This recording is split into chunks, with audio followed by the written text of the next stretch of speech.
Tämä tässä on Frein Selak. Eläköitynyt musiikinopettaja Kroatiasta ja tosielämän Hannu Hanhi, joka on suoriutunut elämänsä epäonnekkaista tilanteista suorastaan naurettavan timanttisella tuurilla.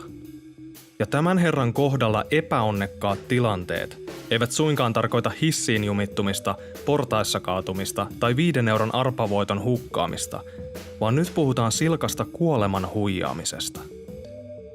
Freinin uskomaton elämä on saanut mediat ympäri maailman kirjoituspöytien ääreen, joten kerronpa minäkin teille nyt lyhyesti tarinan maailman onnekkaimmasta miehestä, joka pyyhkii kohtalon suunnitelmilla takamustaan peräti 7 kertaa.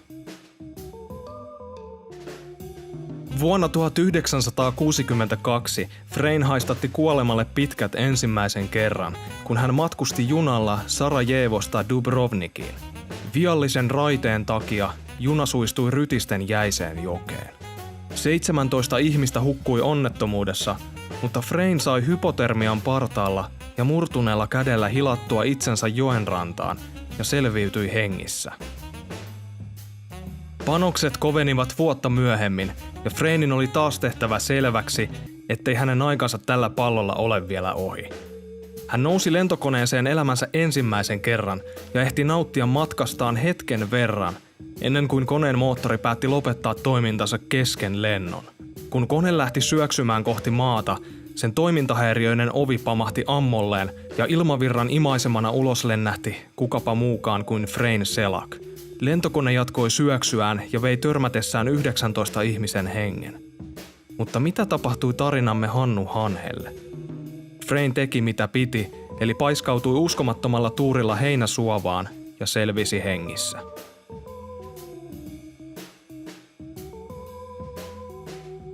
Miesparka sai hetken hengähdystauon hengenvaarallisista tilanteista, kunnes vuonna 1966 alkoi taas tapahtua. Freinin bussimatka sai lievästi sanottuna ikävän käänteen, kun linja-auto luiskahti jäisellä tiellä liirtoon, ajoi suoja-aidan läpi ja putosi tien alla sijaitsevaan laaksoon.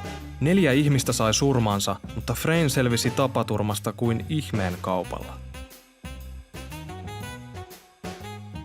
70-luku ei ollut pelkkää rauhaa ja rakkautta tarinamme poloiselle sankarille, ja onnetar sekä epäonnetar jatkoivat taisteluaan lempilapsensa huoltajuudesta. Luultavasti päätettyään olla astumatta enää koskaan julkisiin kulkuvälineisiin, Frein jatkoi reissaamista omalla autollaan. Jottei miehen elämä olisi kääntynyt vallan leppoisaksi, auton moottori otti ja leimahti liekkeihin kesken ajon. Frein sai hypättyä ulos, samalla kun hänen ajoneuvonsa levisi ilmi liekkeihin ja tuhoutui täysin. Tässä kohden moni meistä olisi varmasti saanut tarpeekseen ja lukittautuisi loppuelämäkseen 4 seinän sisään, mutta ei Frein. Edellisestä tapauksesta oli kulunut 3 vuotta, kun mies ajeli uudella autollansa pitkin kyliä ja kohtalo päätti taas vaihteeksi heittää kapuloita rattaisiin.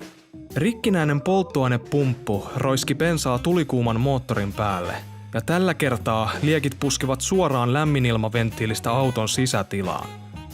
Frein pakeni liikkuvasta polttouunista hieman harvemmalla hiuspeitteellä, mutta jälleen kerran hän kampitti tuomiopäivän tatamiin.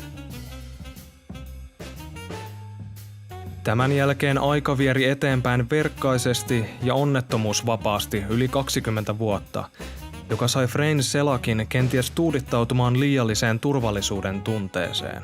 Miehen 6. onnettomuus tapahtui vuonna 1995 Kroatian pääkaupungissa Zagrebissa. Freinin rauhallinen kävelyretki sai hyytävän käänteen, kun hän otti yhteen ohiajavan bussin kanssa. Tyrmäyksen jälkeen hän nousi maasta takaisin jaloilleen ja muutaman ruhjeen kaunistamana käveli tapahtumapaikalta pois. Seuraavana vuonna Frein uskaltautui lähteä autoretkelle uudella Skodallaan. Ja olette varmasti oppineet tähän mennessä, että myös tälle reissulle sattui pari muuttujaa. Frein ajeli pitkin vuoristotietä, kun tiukan mutkan takaa pyyhälsi täyttä vauhtia kuorma-auto hänen eteensä. Nopean väistöliikkeen johdosta Freinin auto kurvasi komeassa kaaressa vuorenrinnettä alas ja lähes 100 metrin pudotuksen jälkeen tuhoutui tunnistamattomaksi. Luulette varmasti, että tässä nyt viimeistään oli tarinamme epäonnekkaan munkittajan viimeiset sävelet. mutta ei sentään. Niin uskomattomalta kuin se kuulostaakin, Frayne oli viimeisillä sekunneilla hypännyt autosta ulos ja tarrannut kiinni yhdestä vuorenrinteen puusta. Hän jäi puun oksalle istumaan ja katsoi, kuinka Skoda jatkoi matkaansa kohti väistämätöntä tuhoa. Epäonnetar myönsi tämän jälkeen ilmeisesti tappionsa, eikä Frayne ole sen koomin kohdannut muita onnettomuuksia. Yksi sattumus kuitenkin kruunaa miehen muuten niin tylsän ja harmaan arkisen elämän. Vuonna 2003 Frayne nimittäin päätti laittaa lottoa vetämään. Ja sattuipa niin, että hän voitti jättipotin, yli 700 000 euroa. Fraynen kaikkia edesottamuksia ei ole kyllä helppo pureksimatta niellä. Näkövinkkelistä riippuen hän on maailman epäonnekkain tai maailman onnekkain ihminen. Bonusnäkövinkkeli voisi kruunata hänet myös maailman paatuneimmaksi valehtelijaksi. Olipa kuinka vaan, ainakin sanonta onni onnettomuudessa saa tämän tarinan myötä kyllä uudet ulottuvuudet. Mahdottomalta kuulostavan tarinan jälkeen jää ilmaan leijumaan vain yksi tärkeä kysymys. Miksei tästä ole tehty vielä elokuvaa?